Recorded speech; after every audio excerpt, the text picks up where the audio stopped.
Hello, everyone. On behalf of Chatham House, let me welcome you to today's discussion on reforming the electricity sector in Venezuela. My name is Luisa Palacios. I'm a senior research scholar at the Center on Global Energy Policy at Columbia University, but I will be your chair for this event. And for that, I thank Chatham House for the honor that they're giving me.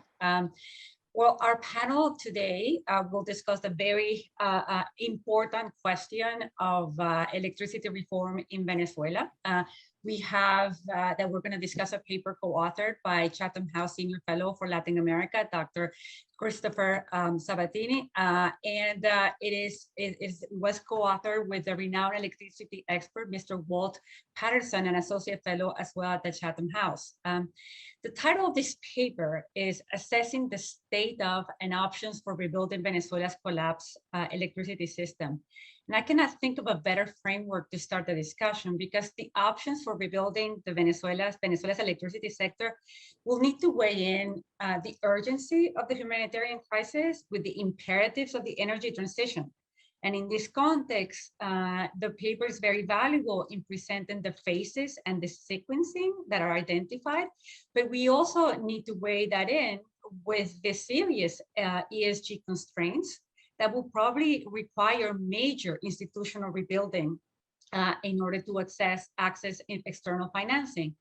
Which leads me to believe that the mere challenge of trying to get that sequencing right and the task ahead between the urgency of the near term with the long term institutional building imperative is going to be a tricky one. And my experience at CIPCO with in the refining sector as a determinant of those tensions, the need for institutional building, for ESG considerations as a prerequisite for access of financing should be taken into consideration with dealing with the electricity sector.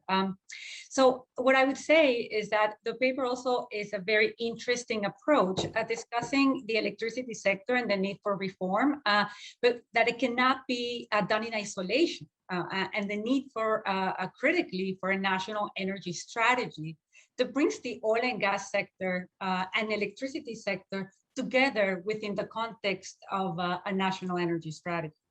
So in addition to having this paper, which I believe you're going to have a summary of the paper in the chat function, you are also, and given the importance of the topic, we are going to have excellent discussions, and we are going to hear from Patricia Ventura, which is a director at IPD Energy Consultancy, and we are going to also listen from a veteran engineer specializing on systems risk management and electricity expert, Mr. Jose Aguiar.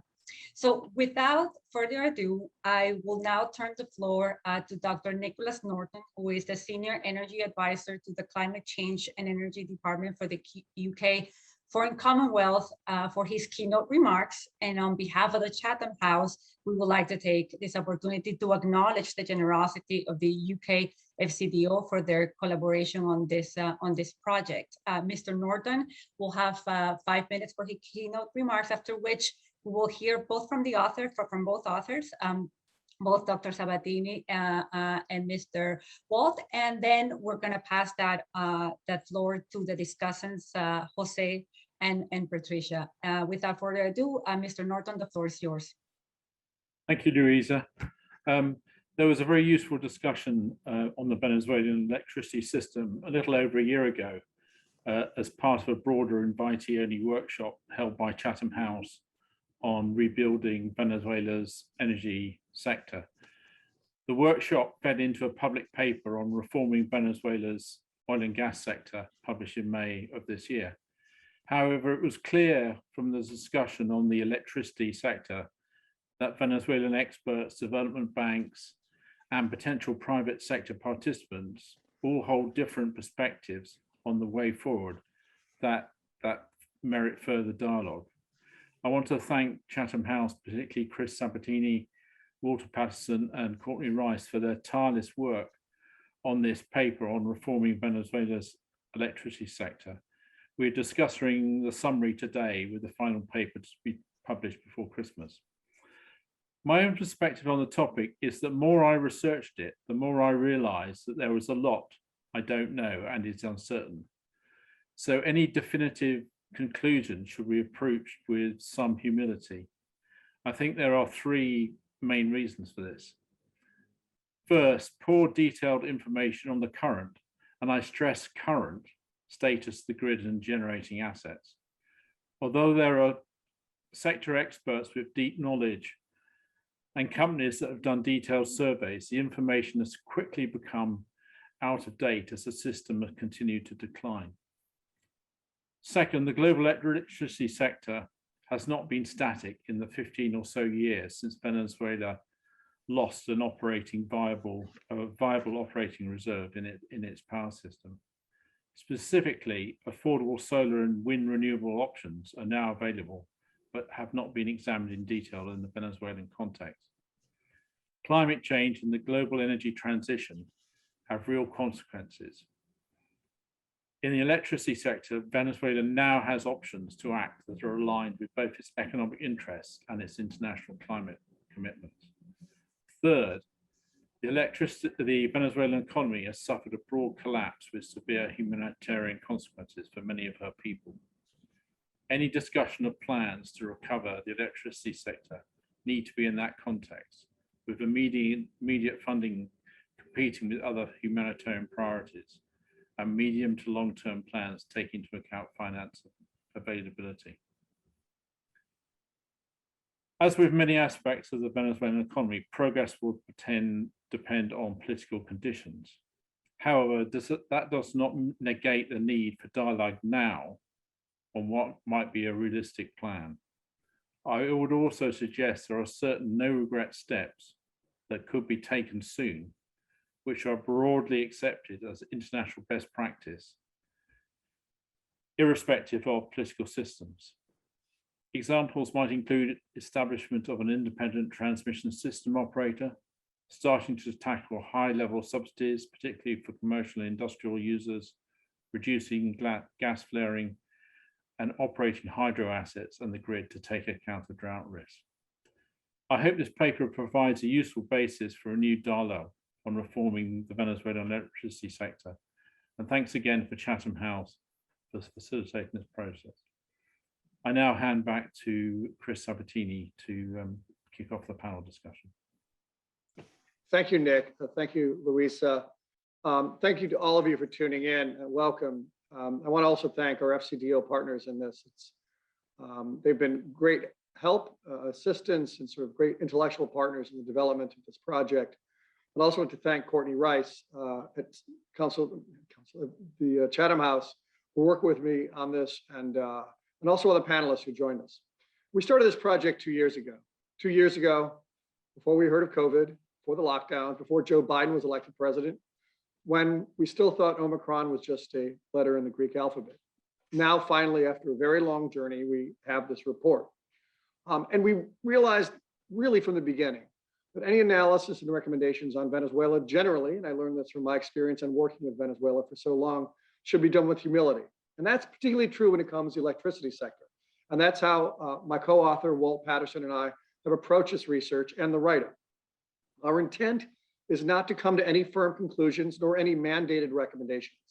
Instead, what we have tried to do in the report and in the summary of it that you received is draw from different reports and analyses that have been done. This includes 2 IDB reports, which are cited in the report, as well as the excellent work that's been done by Jose Aguilar and Miguel Lara, the former of which is here and will speak in a little while. And while the goal within that is to point out some of the convergences and gently to some of the divergences within those reports, we also want to demonstrate some of the lacunae, things we don't know, things we can't predict, like climate change, and some of the conditions that have emerged in the past 20 years that cannot be reversed or rebuilt wholesale. In short, what we attempt to do is present a point for discussion that we hope can foster a collaborative approach to a sector that, first of all, is incredibly technical, multifaceted, and complex. I've learned that in the last year or so working with my co-authors on this. Second is deeply political, with Corpoelec under the control of the current government and is in a highly subsidized sector that will need to be reformed very, very carefully. Third, the sector has multiple impacts and priorities. humanitarian concerns of the sort that Louisa and Nick both mentioned, consumer demands, restoring economic growth, renewing energy production, managing carbon emissions, and even rebuilding community and building a legitimate government or government legitimacy. One of the principal citizens' demands in Venezuela is to have stable, accessible electricity. Fourth, this is a sector that's going to require significant investments from development banks and the private sector. And within that sector, the electricity sector will need to compete with multiple other demands and investments and assistance in Venezuela's much battered society, state, and economy. So consequently, what we argue is that within this, one of the first steps, one of the most important steps will be establishing a institutional and regulatory framework that can help guide this process. And so, yeah, given all these demands, we're a little bit humble when we approach this. The full report runs to over 25 pages. We are currently in the final editing process, and we hope to have it published in time for Christmas. I would like to say it would make a fine Christmas gift for those of you who are looking for gifts for loved ones. Nothing says I love you like a Chatham House research report. Now, what I'm going to do is give you a flavor of this report. The paper explores three principal questions. The first is, what are the priority actions during an initial emergency phase, when the electricity sector will be key to humanitarian relief operations, but when it is also in competition for resource from other sectors? Second, during a repair phase of rebuilding infrastructure, what are the potential choices? Are all assets to be recovered, or have their decline in the availability of other options opened up new possibilities? Are there ways this can be done to conform to the climate ambitions and commitments to reduce greenhouse gas emissions? Third, what is the best way to lay the groundwork for the necessary long-term reform of the sector in terms of institutional management, market incentives, and oversight and regulation? To this end, rather than proposing an idealized end state of a well-functioning and fully reformed market, the paper focuses on the key steps that will enable the start of the reform process, with the initial participation of private sector investors in cooperation with the state and in ways that are compatible with clean energy transition. I should also add that we have three great text boxes in the report, and you will eventually see it. One is drawing lessons from the electrification process in Iraq. Another is drawing from Walt's extensive experience in Romania in rebuilding its tattered electricity sector. And a third is from our Chatham House's own energy and society, environment and society program.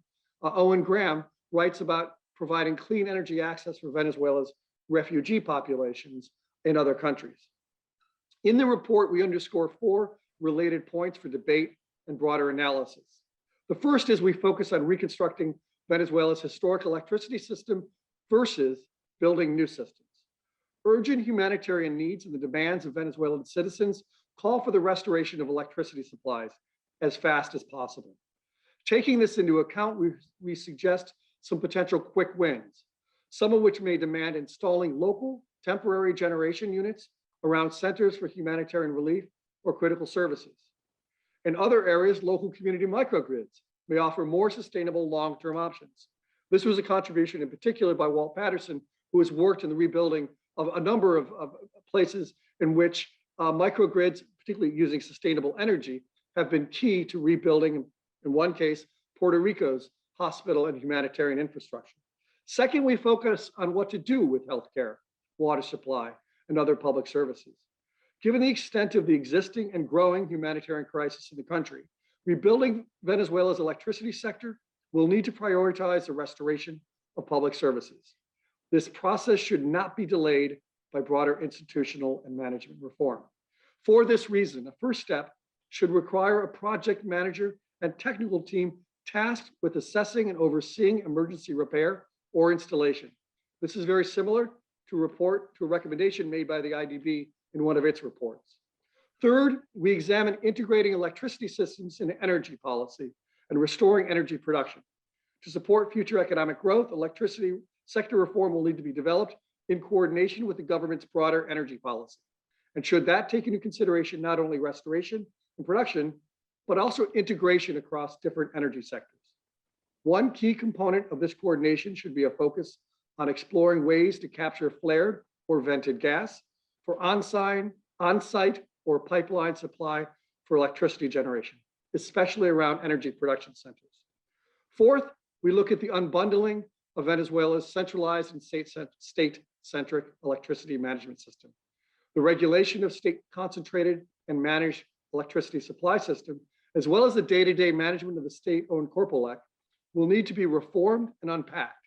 The aims of this process should be to better incorporate technical professional standards, recruit technically qualified personnel, inject market incentives into management and investment, and provide investors with the necessary transparent and predictable regulatory and legal framework. We discuss some of the reasons for the current sad state of Venezuela's electricity system. I won't go into it because we only draw from those really in terms of a way of looking forward. And what I'll end with, because I realize I'm now out of time, is one of the key conclusions of this report are that we lay out a series of recovery phases. We're looking at specific decisions that will have to be made in terms of the trade-offs between rebuilding existing framework and infrastructure and assets, or putting in more localized ones that can be more sustainable and can address immediate humanitarian needs. The issues of tending to the rising risk now of drought, which is we've already seen now in Brazil and Colombia, and then also the long-term institutional, legal, and regulatory reforms that will need to be in place, as well as the very difficult process of addressing subsidy reform. I'll just end on this point. In the recommendation sections, one of the things we discovered, as Nick mentioned, is the paucity of data and information on the state of the electricity system in Venezuela. And what we really don't know is huge in this sector.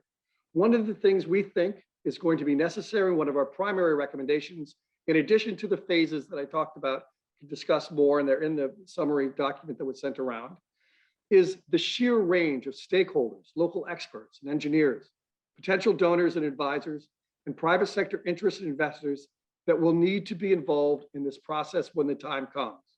For this reason, our primary, fundamental, strongest recommendation is that a process of broad discussion about the contours of the current electricity crisis in Venezuela will need to be relaunched.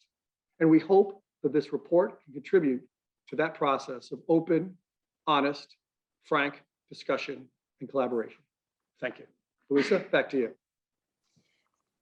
Thank you, Chris. Mr. Patterson, your 5 minutes start now. Thank you.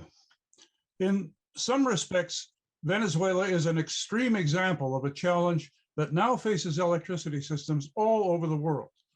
As Nick and Chris have said, human societies everywhere have now come to rely on essential services provided by technologies that require electricity to operate: lighting, water pumping, heating and cooling, and so on. Without electricity, the technologies can't deliver the services. The questions facing electricity planners in governments and companies everywhere are now multifold. The climate crisis is already a threatening reality, severely aggravated by conventional combustion-based electricity generation. At the same time, we have seen dramatic improvement in the performance and economics of wind and solar generation and battery storage technologies, and also in key service technologies such as lighting and motors. An electricity transition is already underway and accelerating. Electricity planners everywhere now have to decide how best to produce, supply, and use electricity, how to allocate limited resources, time, and effort to get the best results. Venezuela presents this problem in its most acute form. Political uncertainty is crippling. We have at best fragmentary recent information about the actual state of the electricity system countrywide. But what we do know is that it is in serious trouble. Hospitals, water pumping, and other essential services face desperate humanitarian need. Major questions arise about finances and about the competence of those now in charge of electricity in Venezuela. The underlying question, however, is fundamental and general, not only in Venezuela, but worldwide. What should future electricity look like? To restore electricity services to Venezuelans, what criteria should planners apply? Should the aim be to reconstruct and refurbish Venezuela's previous traditional system based entirely on centralized generation by large dams and large fossil-fired power plants, with long transmission lines from remote generators to demand centers? Or should planners take advantage of new opportunities for innovative generation, electricity storage, and control, including decentralized local systems? Venezuela has abundant primary resources. Fossil fuel generation and hydroelectricity are long established, and wind and solar generation would certainly be available. But mobilizing them effectively needs other key resources, particularly money and skills, which in Venezuela are currently in short supply. Restoring electricity services is going to require difficult decisions about priorities and allocations. Our report identifies key issues, options, and possibilities for those in charge of Venezuela's electricity now and in the near future to consider. My personal view is that in key respects, Venezuela's situation may actually be an opportunity, precisely because the present situation is so dire. Something must be done. Elsewhere in the world, legacy systems and legacy mindsets are impeding the electricity transition. Given the right leadership and support, Venezuela could move beyond this. I hope our report may encourage the search for a positive outcome. Thank you. Thank you, Walt. Thank you, Chris. The two of you have laid out what I think is a very interesting framework in order to have a substantial discussion. And I really appreciate that you brought in the rising constraints on electricity as it becomes such a focus sector in which the world is looking at from the point of view of climate change, from the point of view of energy transition. I think that the balance between the two of you, Chris, where you pinpoint the problems that you looked at that diagnosis and looked at where the policy choices could be more striking and where the different areas where we need to think about how to move and how to move fast, and the tensions that are brought are in very good balance with Walt's, I think, view of putting this in context as an opportunity instead just only as a challenge. And given this very interesting discussion, I'll now invite Jose Aguiar and Patricia to now give your perspective, and I'm going to start with Jose. Greetings to everyone, and our deep appreciation to Roger Chatham House for providing such a forum and really great initiative. On behalf of our project manager for the Venezuelan Electrical System Recovery Plan, Mr. Alejandro Plas, my esteemed colleague, Miguel Lara, and I acting as the authorized technical advisors of a high-performance, multidisciplinary team of dedicated collaborators in the electrical field, as well as specialists from the fields of our main clients in the oil and gas, iron, steel, aluminum, waterworks, transportation and health sectors, and the all essential support given to us by the financial, legal, project management, and human development advisors. Our vision, and that's what we present to you today with a great sense of urgency and enthusiasm, is the achievement for Venezuela in the fastest and most economical possible way, a reliable, self-sustainable, environmentally friendly, modern electrical sector capable of propelling a diversified, productive, competitive, and constantly growing economy, given the most convenient use of all the plentiful primary energy resources that the country has, and in short, making the Venezuelan electrical system a compelling place to work, grow, and invest, and to be recognized as such in the future. The scope and opportunity, there's not a problem, there is a problem in Venezuela, but we can look at it as the most important opportunity and privilege of our professional careers. These attempts, this BSRP attempts to recover 34 gigawatts, of generation in the transmission and distribution local networks. More than 1 teravolt amperes will be looked at in over 800 electrical substations, more than 2,000 lines, the reliability requirements covering more than 200,000 kilometers will be looked at in close detail, and to restoring the functionality of more than 6.5 million electrical meters and over 7,200 electrical circuits, and very importantly, to aid with the safety, public safety issue, is over 5 million public lighting points located in our network. The financial requirements that this big endeavor will take is been estimated at 14 billion over a 3-year period. And this has been in the works since 2019. This team has been working very well-detailed plans with the world premier electrical companies to arrive at indicative commercial proposals for execution. The main objective is to reinforce, strengthen the current transmission link between the Lower Caroline hydroelectrical system, coupled with an overall significant step change thermal plant efficiency improvement, making it possible the optimization of all energy resources, incorporation of other renewables tools available, reduction of the carbon footprint, leading to lowering costs and an attractive electric tariff offering which is going to be one of the best in the region.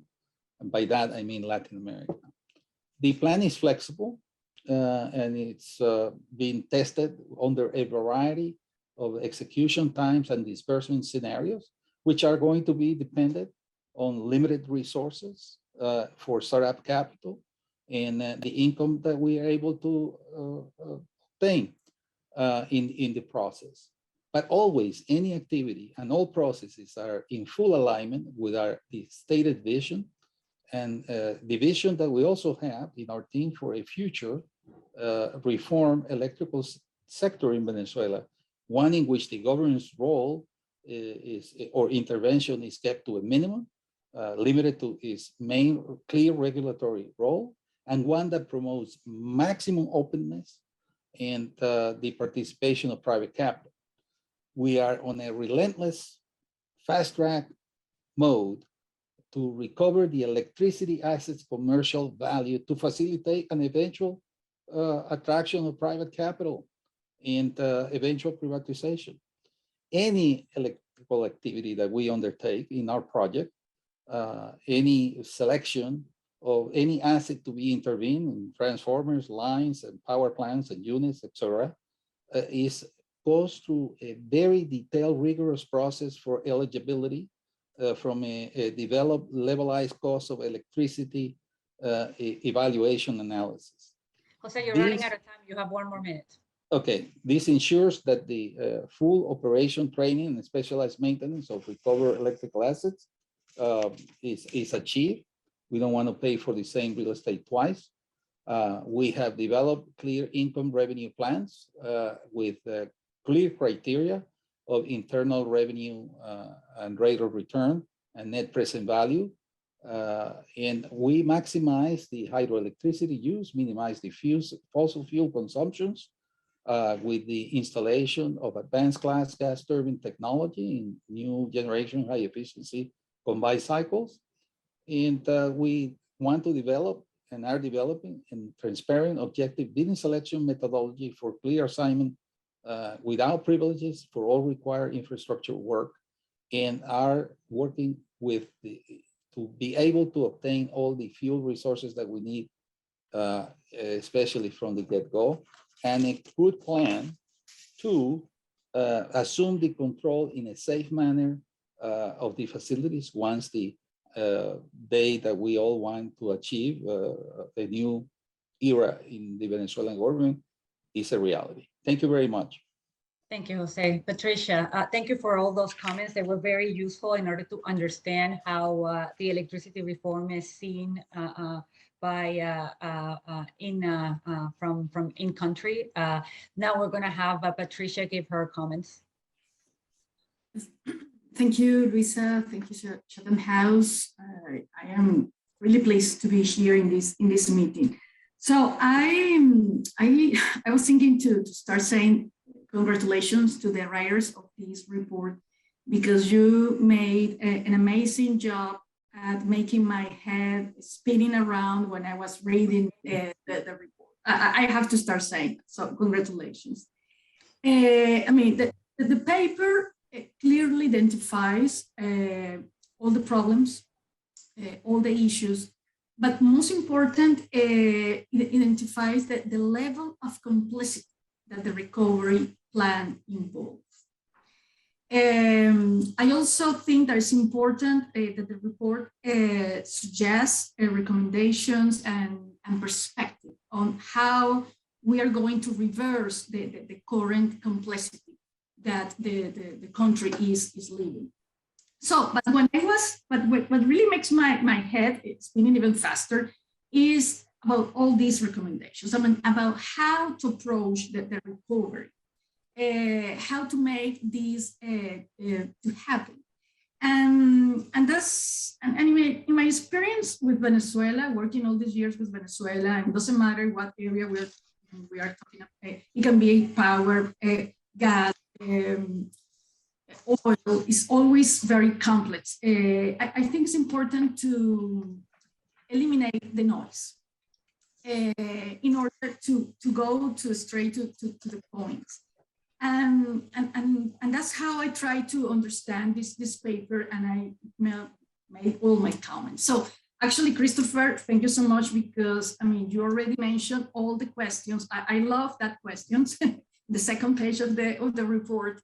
And I actually structure my comments around those questions, because I think those questions are key questions. So, for example, in terms of priorities, while my head was spinning around that type of things, so I mean, the priorities, it seems to me like it has to be transmission, it has to be getting hydroelectric capacity back online, and making that additional capacity, additional generation transportable, that is back again to transmission. I think I agree. Quick gains are important in terms of, I mean, social support, the population. Then there is the second area to explore, and I mean, and I have to say, I fully understand that the power, any power recovery plan, even more in the case of Venezuela, must place a commitment on greenhouse reduction. I fully agree with that. But I was thinking is, but considering that that Venezuela power generation is heavily based on hydroelectricity, it seems that power sector right now is not a big problem in terms of greenhouse emissions. I cannot say the same in terms of gas flaring and venting. And that's one of the issues that this paper addressed. And I think it's very important the way that this paper addressed this issue, because it's clear that it's a critical environment problem. So I don't want to spend so much time in terms of the gas flaring and venting, because that's almost a topic, but a conversation, but another conversation. But I just remember that there is ways to monetize different type of collection gas projects that we know that there are right now that have been subject of study. And this way of monetization can be easily through exports to Trinidad and Tobago and other countries. And that money can perfectly be used, to reduce other gas emissions or for the power sector. In general terms, natural gas will be, in the case of Venezuela, natural gas has to be part of the recovery plan.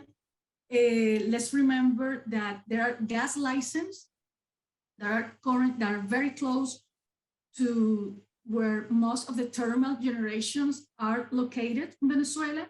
But the most important part is this gas license like Cardon Forth, Guarico gas, and Hypergas. They can easily increase production, gas production. Of course, they have to be paid, which has been the biggest problem all these years. And second of all, they have international communities as shareholders. And some of these international companies, I mean, they are European companies, have strong commitments right now in gas, in greenhouse reduction. Patricia. No, quickly. So yes, I agree that, for example, the adoption of renewable energy like solar microgrids and wind farms are important and should be considered, for example, for rural and remote areas. There is this third point that I want to address that is also one of the areas that the paper explores, and is all the institutional framework. That's one of the biggest concerns. And that has been one of my biggest frustrations all over these years. I mean, 3 years ago, the opposition tried to pass a power reform bill, but even that bill was, too much wonder, subsidized. I mean, the thing that I see about all these years is that more or less we know what are the technical problems. What is the situation? Besides all the challenge that Mr. Nick, Walt, and Christopher already said, but we have not found a proper legislation to go along with this technical assessment, and that's very important for the recovery plan. This is my last comment, I promise. Energy transition. Yesterday, when I was talking to Nick, we were talking about other countries in the region. I understand that's something that we are always on the top, trying to understand what Colombia, what Ecuador, what Chile, what Argentina are doing in terms of energy transition. But I was thinking, honestly, when we talk about Venezuela, maybe the concept that we have to have in our minds is that energy transition should mean only from not having a reliable sector to having a reliable sector. And that's what we have to understand energy transition. Thank you, Patricia. Chris and Walt, would you like to address some of the comments that both Jose and Patricia brought into the discussion?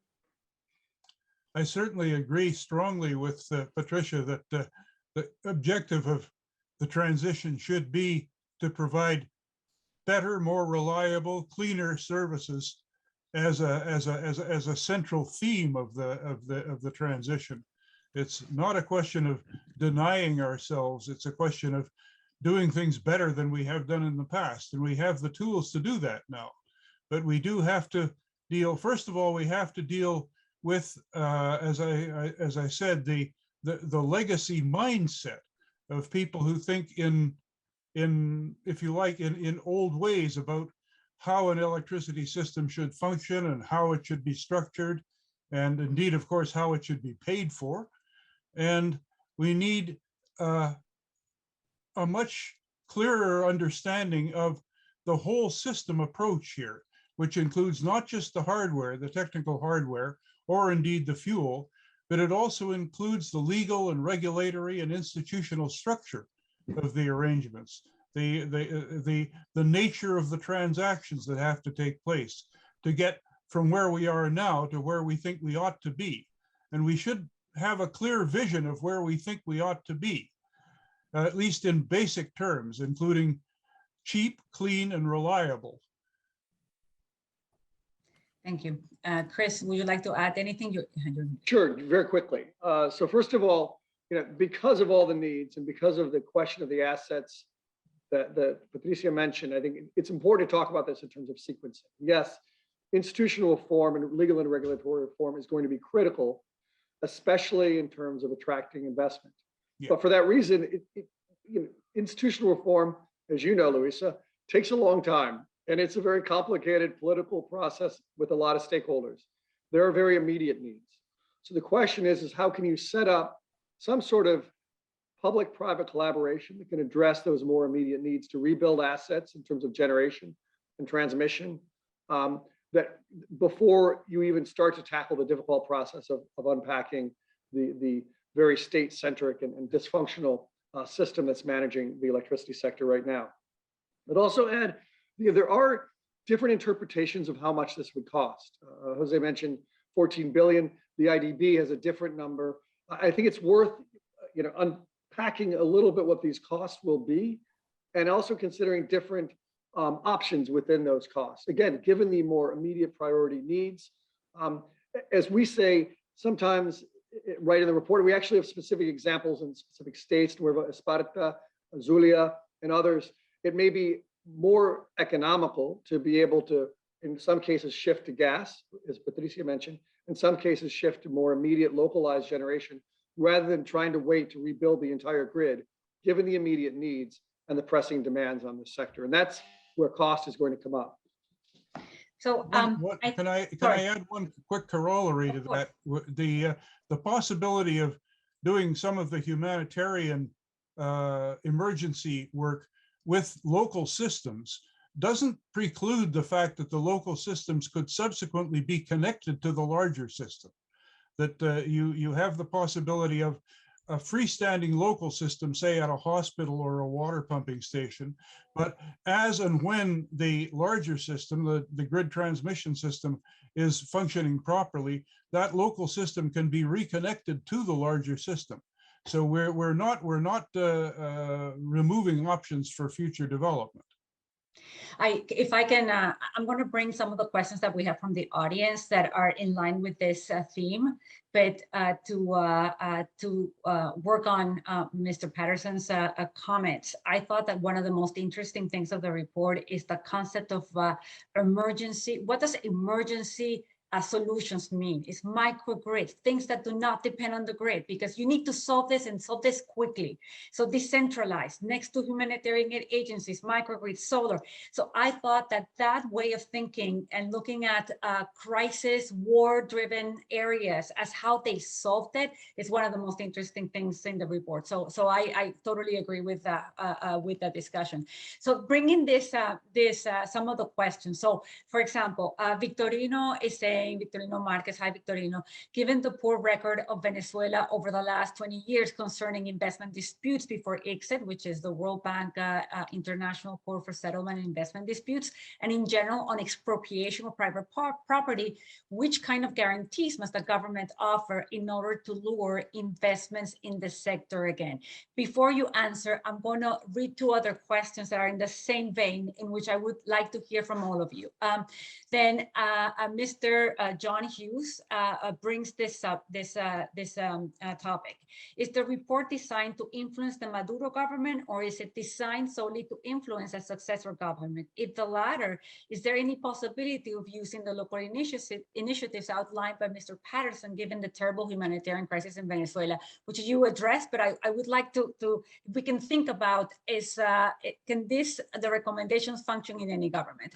And in that line, an anonymous attendee, is it feasible to implement these recommendations to transition to a reliable electricity sector, given the authoritarian character of the current regime? So if we can talk about what kind of regime, or if these recommendations can coexist in any kind of regime, or if you could talk about those constraints, because this is about electricity reform and the constraints that it has. And so who wants to, Jose, do you want to talk about, or Chris, please? I'll just kick off a little bit and let the other panelists chime in.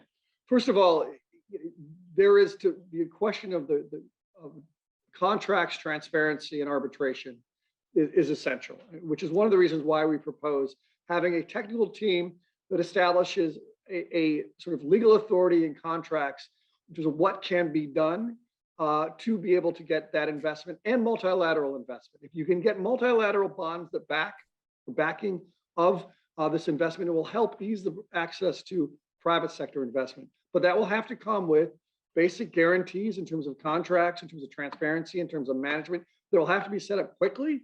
We cannot depend on an organic law to be able to be passed to do that. The second issue is on sort of whether this is for a Maduro government, a Maduro successor. It's a good point. And I think Here's the issue again about sequencing. If there's political will is one thing, there may not be under this current government to do all of the things that were raised by Victoria, to engage in the level of transparency, predictability, and objective sort of contracting that needs to be done. But, given the level of humanitarian needs, it may not be necessary. This goes through the priority and it goes to immediate humanitarian concerns to go for the whole enchilada, or I guess in Venezuela be the whole arepa, all at one time. What may be necessary is to be able to, if there can be, and actually just shameless plug, I just had an article on foreign policy today about trying to find humanitarian openings within the sanctions as a way to move along negotiations.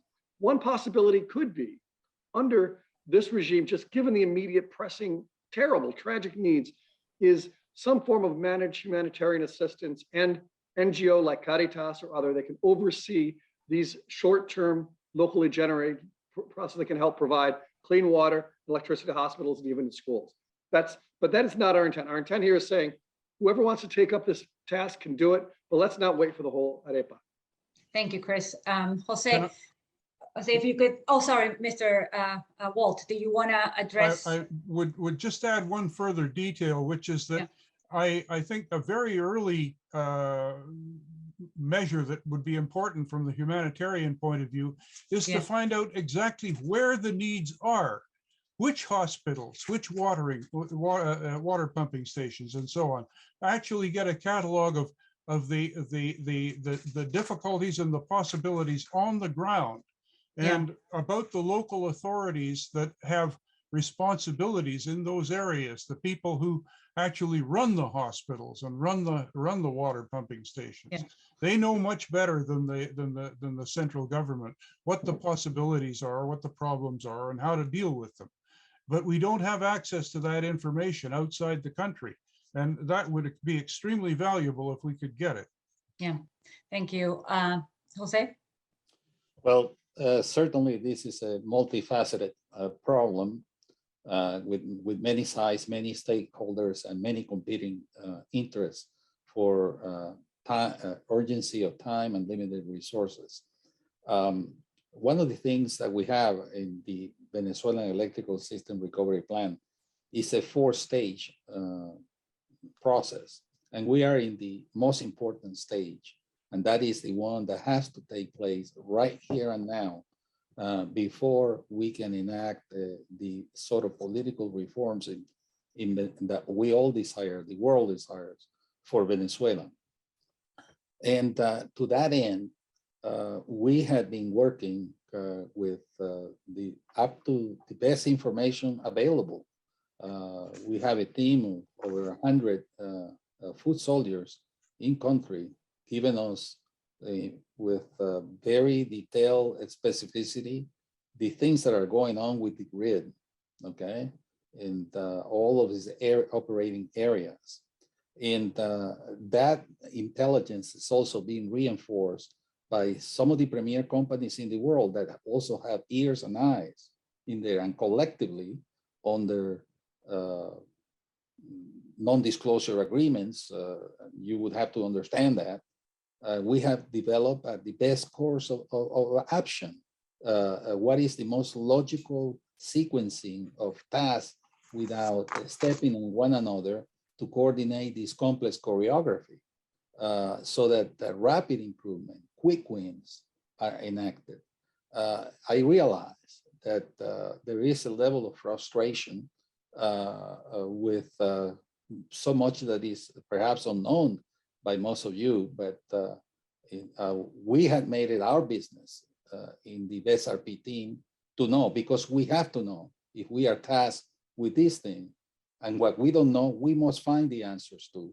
And we are constantly meeting with the talented human teams of all the premier companies that we have in the business of the electricity, in order to say, given the characteristics of an idiosyncrasies of the Venezuelan electrical system, this would be the most sensible steps.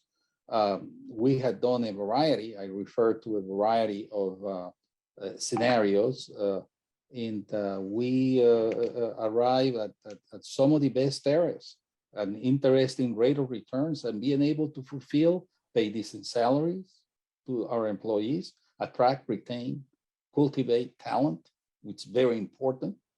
Number two, we have some of the best tariffs in the region of Latin America. The only country that beats us in terms of cents per kilowatt hour is Paraguay, and we all know that that's a heavily hydroelectric system, and we have a diverse system. But our levelized cost of electricity is very, very important, very low, very competitive. And that's important to transmit and project to the world that we have the possibility of an immense opportunity in Venezuela that will be open for business under a new time frame with minimal government intervention and with clear rules of the road so that folks could, be or have some sense of security to risk their capital, and we welcome it. And we look at all of these options constantly because this electrical crisis is a moving target. It's like pandemic. It's constantly mutating. Some of the things that are mentioned in the report, the problems in Nueva Esparta state, they have already been addressed and improved. They don't have, for the foreseeable 7-8 months into the future, a problem. The Andean region problem has also been improved. Even Zulia's problem has been improved. Now, that doesn't mean that we are out of the woods. And again, we must pay close attention to the mutating nature of this crisis. Much has been said, and I want to set the record straight, okay, about climate change and about the context of drought, and the Guri Dam has been made out, unfortunately, to be the culprit. That is simply not supported by data, okay? This year is the year in which 2021, Jose, you're going to have to brief your comments, please. Well, what I do want to say is this year, 2021, has been the year that we had the most hydrological rain in the Caroni River Basin. We don't know where to put the water. We're throwing the equivalent at times to waste of 750 gigawatt hours a day, okay? And yet our country is starving. So Guri full, Guri without water, that's not the problem. And also there has been a lot of investment, bad investments poured into the Venezuelan electricity sector. And we pursue ethics in everything that we do. That's our main GPS. And no hanky-panky for corruption, period. That's it. Thank you, Jose. Patricia, and then Nick, please. You're muted. Yes, sorry. I just want to add a comment with this person that I was asking about whether this should be done with Maduro or for the next government. I know that this is a very sensitive topic, and just to add some comments on what Christopher already said, maybe we also think about that the sustainability of a new government in the scenario of a regime change will depend on some improvement today. So if there is a political will and we can start doing something now, it might be good for a regime change scenario and a new. So thank you. Nick, please. Yeah, just to say, I mean, I don't think this is the right forum for political discussions. And, obviously, large amounts of international capital will depend on having, a relatively stable political environment. But that doesn't mean that this is a council of despair and that there's nothing that we can do now. So just to give you some examples, an independent transmission system operator is accepted as international best practice in whatever political system you talk about. So, and that doesn't depend on a lot of money. That's a kind of institutional reform that could be taken, now. You could start to tackle high level subsidies, that that are applied to industrial consumer and in commercial users. You could start to reduce gas flaring. You could look at how you operate your hydro assets. You could look at how you might install local solar capacity. All these are things that could be done now that don't depend on very large inflows of international capital and foreign investors, that will obviously depend on a more stable political environment. So, yeah. I think that's a very interesting and useful comment because there are things that need to be done in order to attract the kind of money that Jose has projected that the electricity sector needs to be up, to par. But just in the low-hanging fruits and in the quick wins, it's understanding as well what you can do with little, so that the allocation of resources does not become such a strenuous. Because I mean, one of the things that Chris was discussing is, the electricity sector has to compete with many needs. And so the things maybe that are in the initial phase should be things like Dr. Norton is saying, things that do not require that much money, and therefore do not compete with significant resources away from other as equally urgent needs. I do want to, as the last round, I want every one of you to give a little bit of your conclusions and last thoughts, but if you can integrate as well whenever possible, particularly you, Patricia, because there are questions about what does it mean that, for example, the largest consumers of electricity in the country are state-owned enterprises, are PDVSA and the state-owned mining companies. So what does it mean for how we think about pricing? And if anyone wants to take that. And the other question that I wanted to bring to the discussion in your final thoughts is that Chris was saying legislation takes a long time. But in order to actually get private sector involvement, as Jose and others are arguing, you actually need to reform the law because it's a state-owned electricity across the board. And so how do you, even for, is it the case that even for minor things, in order to bring private sector, you need some changes to the law? And maybe we can think about emergency law. And if you could also think about, in your final thoughts, about how much of it the institutional, how to think about governance and institutional challenges in this phased emergency, medium term and long term. So let's start with you, Chris. Luisa, I was hoping I'd have more time to prepare. Like, put me on the spot. Yes, I think first of all, yes, to wait around for a law, it would be time consuming.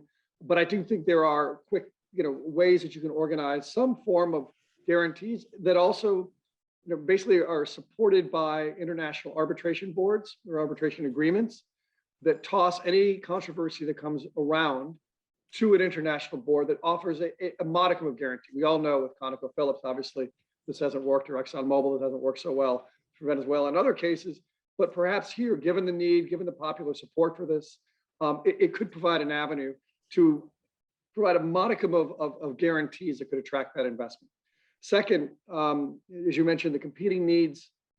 I mentioned earlier the development banks, and you also mentioned the opportunities for green bonds or green sourcing for this. That could provide some sort of insurance for private investors to be able to come in, again, in a limited way, not to rebuild the entire system, but to meet more immediate needs. And honestly, this could provide, in some ways, looking at it optimistically and as an opportunity, a way to start to build that sort of culture of rule of law, of responsiveness, of accountability in terms of services that heretofore has been severely lacking across the board in Venezuela.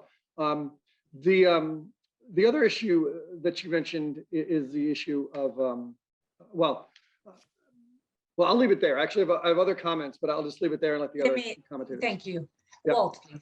I'm particularly, I was particularly taken by Nick's comment about the possibility of early action that doesn't require very large financial commitment. There are a lot of things that we can do. As I said, infrastructure takes a long time to change, but minds can change very fast.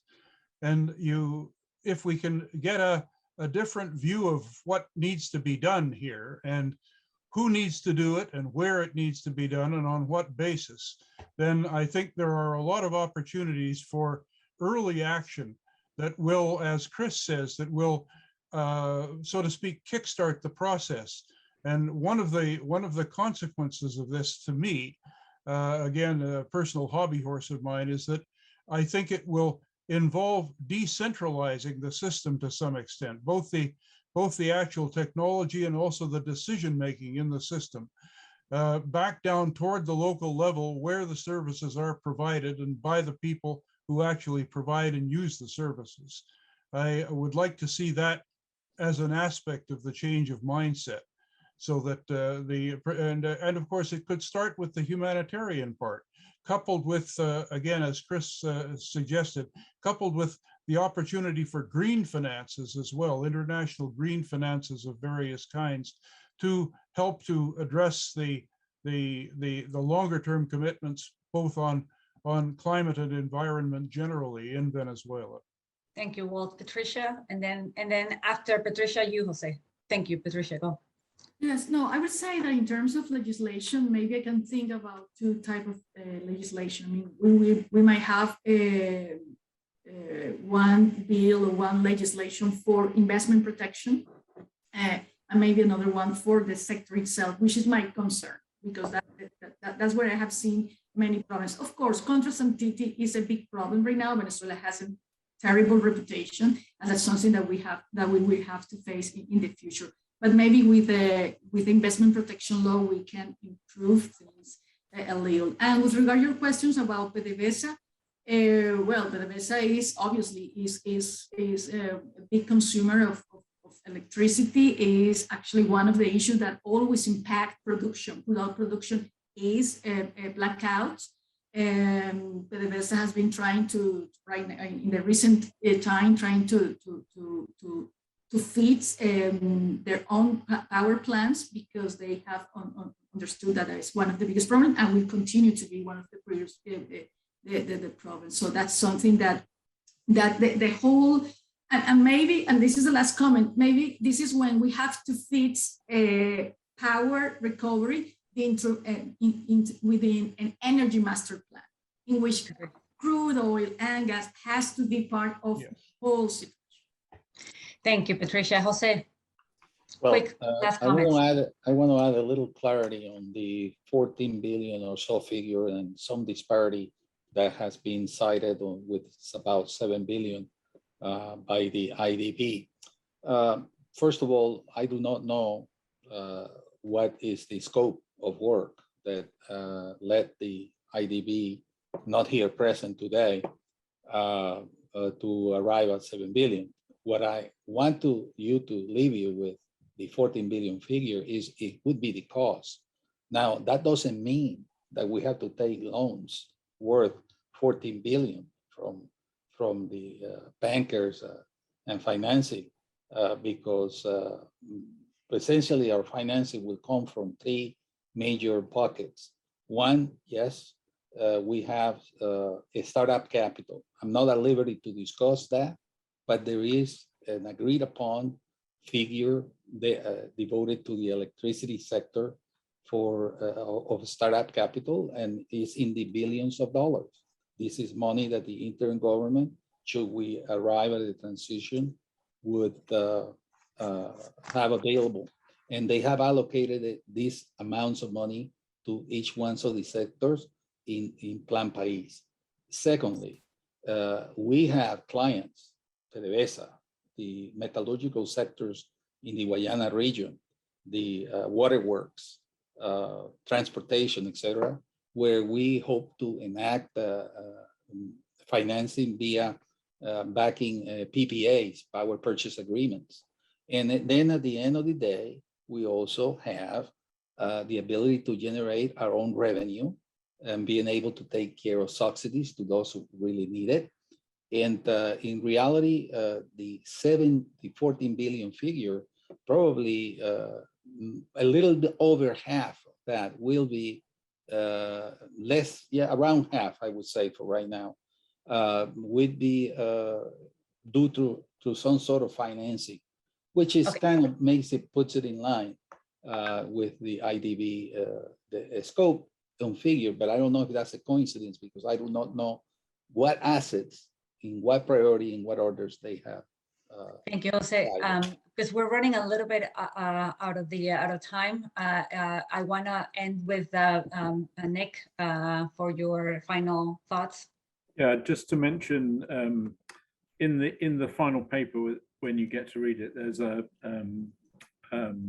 section on lessons from Iraq, and there's some quite interesting deals that have just recently been done in Iraq between the French company Total Energies and a Chinese company, state-owned company called Power China, around projects to reduce gas flaring and install solar projects in Iraq, which I think, quite interesting in the Venezuelan context.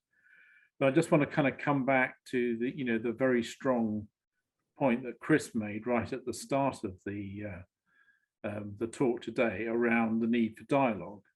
That there really needs to be a kind of strong dialogue between the planners of the future of the Venezuelan electricity system and the multilateral development banks, and looking at the prioritization of what might be done and how it might be financed, and really kind of have a kind of start off that discussion now rather than waiting until some type of undefined point in the future where there may or may not be a political settlement of some kind. So that's the kind of really strong message, I think, from this paper, that dialogue needs to happen now, that we shouldn't be developing plans in isolation or in secret. That dialogue should be happening now. Thank you. Thank you. Thank you, Nick. Thank you, everyone. Thank you, Chatham House, for bringing, this is a very complex issue to discuss. Anyone who's in the room knows how complex electricity reform in Venezuela is. And I think you all managed to bring very good points and critical points. And I actually come out of this much more optimistic that there are financing options that are opening, that there are quick wins, that there could be a sequencing that allows improvement in terms of humanitarian crisis, and that there's solutions in other countries that we can learn from.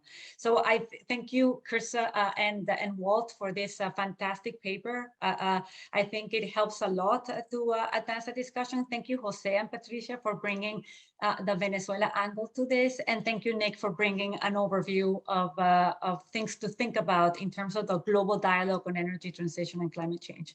It's been a fantastic discussion. I'm very honored to have been your chair, and please, we will send Chatham House will send the paper to everyone who participated in this event, and they will welcome your comments at any point. Thank you, and have Thank you very much, Luisa. Thank you. Thank you very much. Thank you. Thank you, Lisa. Bye. Thank you very much. Thanks, Chris.